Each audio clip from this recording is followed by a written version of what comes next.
Hello everyone, my name is Jason and I am an ISFP. Thank you for watching my ISFP journey, this YouTube channel. I do appreciate you watching. I do ask that you would please subscribe to my channel and follow along with my future videos. And I also ask that if at the end of this video you have found it useful, that you would please hit like and even consider sharing this on social media with your personality type interested and loving friends. Thank you again. Let's talk shadow functions, shall we? So the fifth function, or the first shadow function of the ISFP, is extraverted feeling. Now, I've heard this function referred to as the opposition function or the nemesis function.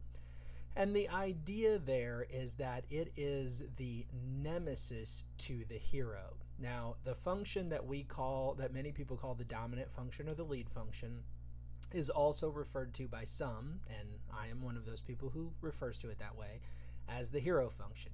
So for the ISFP, that is introverted feeling, which if you haven't watched my video on introverted feeling in the ISFP, go back and watch it. But the basic idea is that those with introverted feeling as their lead or hero function make up their own judgments on what is good, what is bad, what is right, what is wrong, what is valuable, or what is worthless. So in this situation, if the hero is introverted feeling, then when we get into the shadow functions, the nemesis or the opposition to the hero is extroverted feeling.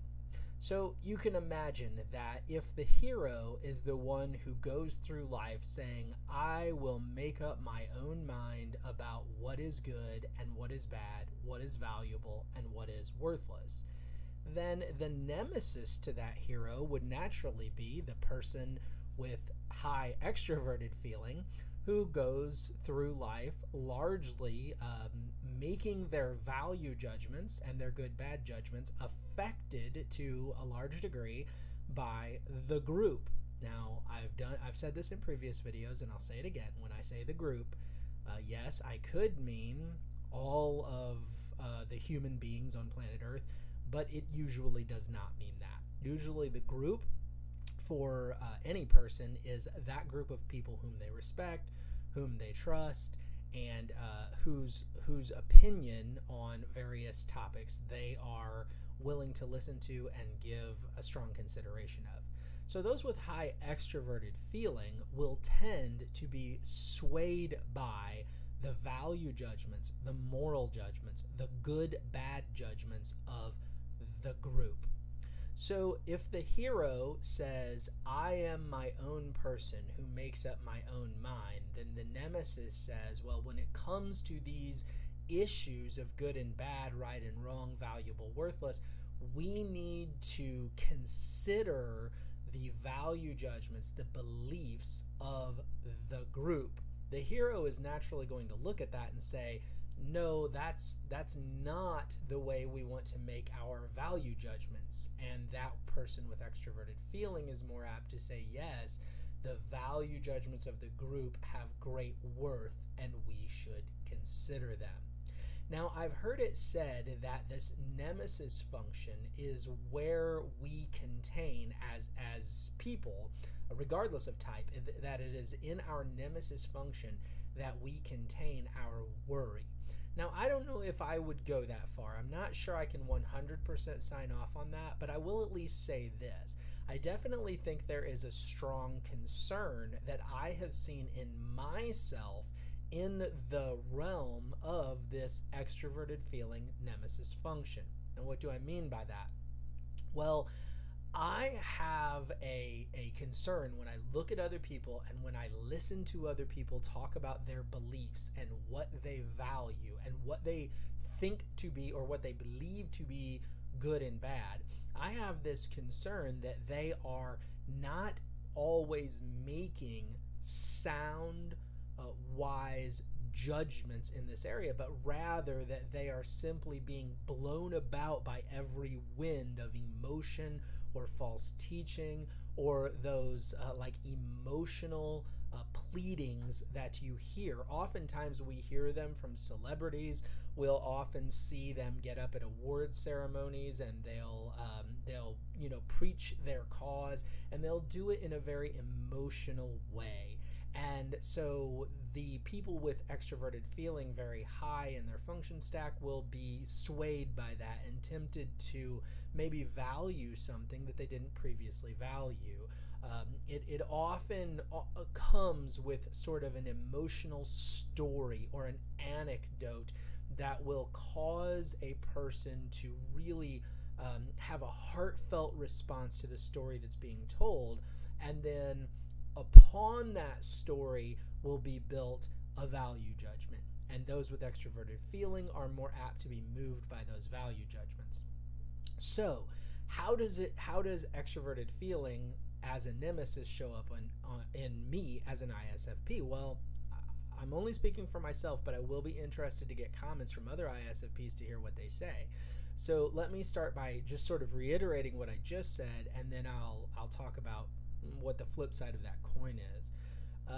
On the worry side, or the concern side, or the bad side, I do have extremely strong convictions because of my introverted feeling about what is good and bad, valuable and worthless, and they are formed largely by my own making. So when I see other people seemingly swayed by the opinion of the group, I become concerned that they could easily be swayed into believing things that I believe to be extremely dangerous or harmful or just flat out wrong, regardless of whether the ramifications of that belief are particularly horrible.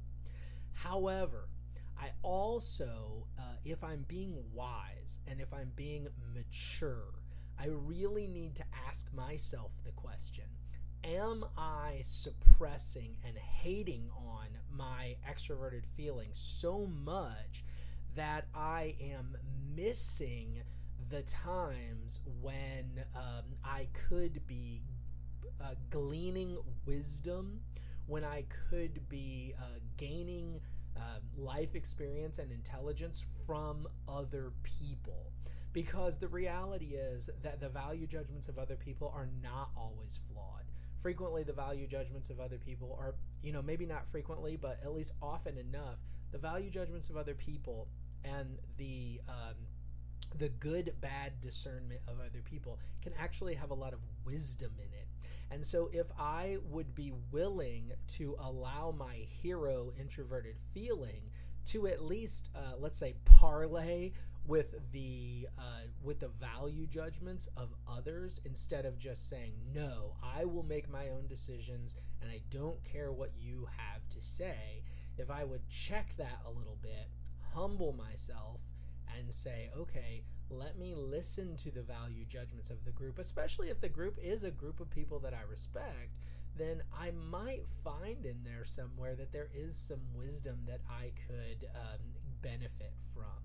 Frequently what I find is when I hear people, even people that I respect, trying to sort of put forth their value judgments toward me, I want to push that away, and I want to say, if it's the same, like if I hear them saying that they value what I value, well then sure, of course, I'm like, oh yeah, well that's great, I really respect your value judgment, I really respect what you've determined to be good, and come alongside and we'll march together because of course you're right, you agree with me, right? That's pretty egotistical. That's pretty